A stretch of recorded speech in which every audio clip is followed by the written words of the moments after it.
So this year for religion class, we've covered catechism. First year we covered God, His attributes, the Ten Commandments. Last year we covered the sacraments. But catechism. So we've covered the catechism, but that's not enough. Knowing your catechism is just the beginning. The problem is that the catechism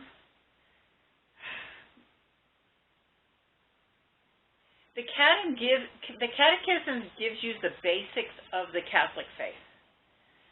But, for example, the question, why did God make you?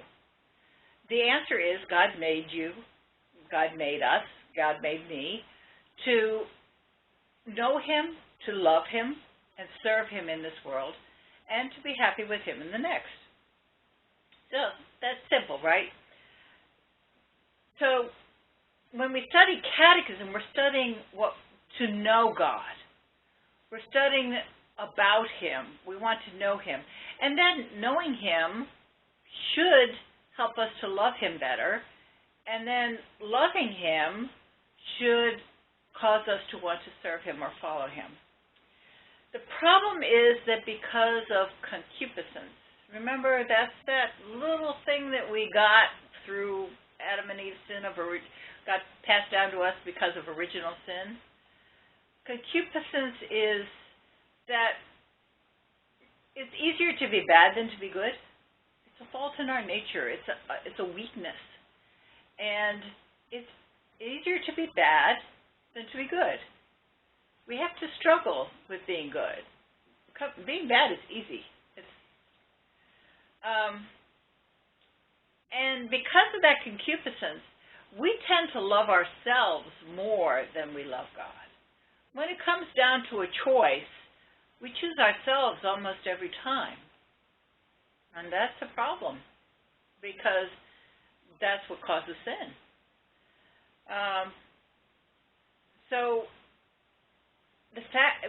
Then take into account the fact that we live in a pagan world. You're going to go out there, if you're not already out there, and you're going to be surrounded by pagans. Certainly people who do not believe the same thing that you believe. And this has been the case through centuries, because the Catholic Church, Catholics have had to struggle with themselves and their neighbors throughout history. So sometimes the lines are very easy to see, but in the world that we live in now, sometimes the lines are very skewed. And as Catholics, sometimes the interpretation of our beliefs is confused and obscured. Sometimes we refer to this as a crisis. When this gets out of hand, we call it a crisis. And the Church has gone through many crises in the past. The Protestant Reformation, the Schism, every time there was a heresy, a period of time when we had 4 popes, the period of time when the Church went through with the great immorality amongst the clergy, even from the Pope down. We've had many different crises in the Church through time. It's part of our history, is part of world history. The Arian heresy, where nobody knew exactly what to believe. Even the Pope was waffling, sometimes coming down on one side, sometimes coming down on the other. So we have had other crises in the Church. But the problem in this day and age is that we're facing not just one crisis, we're facing 3 at the same time. The crisis in the church that we're going through now is threefold. It's a crisis of faith. What do we believe? Because Catholics don't know the truths of their faith, and knowing them, they don't put them into practice. It's also, therefore, a moral crisis because they're not putting them into practice. And because without the truth of faith, man no longer believes things are moral that in the past were considered moral. They're no longer it's now politically incorrect to call them immoral. And because of the pagan world we live in, we're surrounded by sinful pleasures, which we want to enjoy. This crisis of faith and crisis of morality is caused by a crisis among the clergy. Those priests, bishops, and even popes who should be guiding us and aren't. And so that's what we're going to look at this year. Let me give you an example. It used to be that either you were Catholic or you were not. You were something else. You were Catholic or something. And if you were Catholic, you knew generally what you believed. All Catholics did the same thing. You fell into one group or another. If you were Catholic, you believed a certain set of truths, you followed a certain set of practices, and if you didn't, you fell into another group. You Protestants, atheists, Jews, Muslims, pagans, it didn't matter. There was us and there was them. Today there are three groups. If you're a Catholic, you now claim to either be a traditional Catholic or a Novus Ordo Catholic. And then there's everybody else. So the Catholic group has been divided. This is the crisis of faith. Catholics no longer all believe the same thing. Has the doctrines of the church changed? No. Then what's the problem? And that's what we need to look into. What is the problem? And it doesn't come down to whether or not you like the old Mass or the new Mass. Novus Ordo means new Mass. And that was where the division came, was when the new Mass was introduced. But the new Mass and the old Mass, that division is the tip of the iceberg. Those are just symbols or not even, symbol isn't the right word. That's just a sign of what's going on underneath. In an iceberg, only the tip, part of it sticks up, but 90% of it's under the water, and that's the part that the ships hit and sink. Same with this. If you're just claiming that you're a traditional Catholic because you like the old Mass, but your thinking is the same thinking as Novus Ordo Catholics, you are sinking.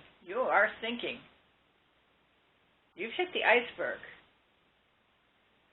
The traditionalists or traditional Catholics should hold everything that the Catholic Church held for the last 2,000 years. No exceptions.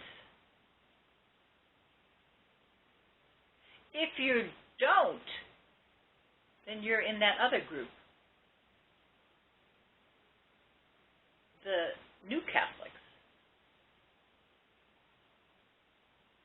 So we need to look at what it means to be a traditional Catholic, and how does their thinking, the thinking of a traditional Catholic, change from, why is it different from the thinking of a Novus Ordo Catholic? So that you can understand there is a difference.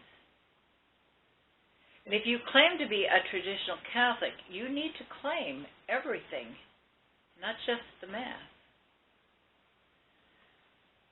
So, Novus Ordo Catholics have a watered-down version of the Catholic faith. highly spiced with modernism. And that's one thing we have to look at, is modernism and how it has affected the church today. And this is the crisis of faith. Most Catholics are totally unaware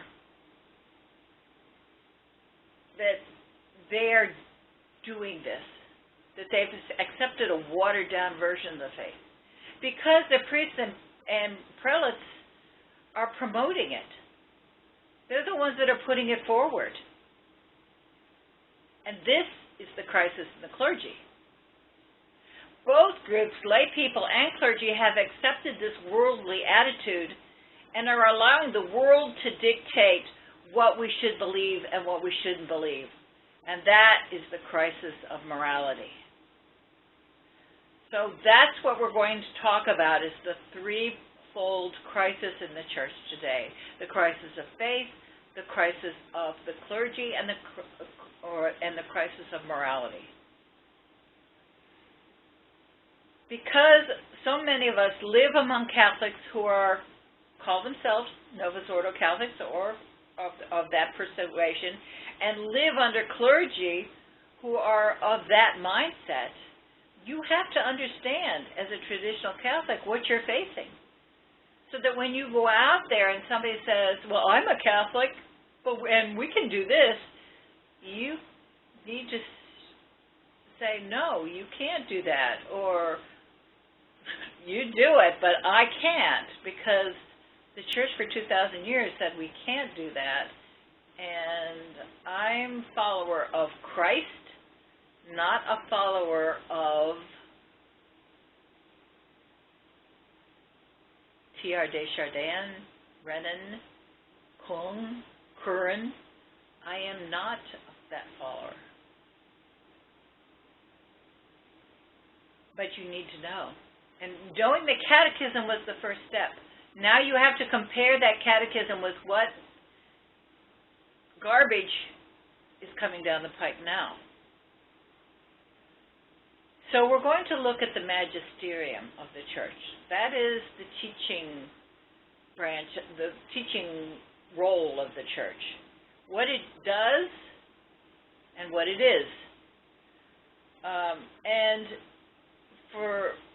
We will be using the book called, if you want more information, you can use this book. It's called Catechism of the Crisis in the Church by Father Matthias Gruden. It's available at Amazon. It's available online. It's available as an ebook. You don't need to get it because I will go through it. I will not go through it in the same detail that the book does. I've only got a year to cover this, and the book covers quite a bit of information. If you want more detail, then yes, get the book. But this is what I'm going to cover this year, is the crisis going on in the Catholic Church today, because it's only going to get worse.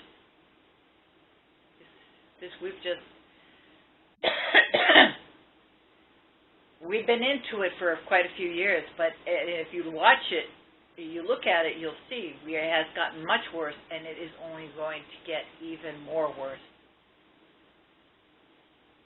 because of the synods that have been promoted in this last year and will take place next year. So that's what we're going to look at.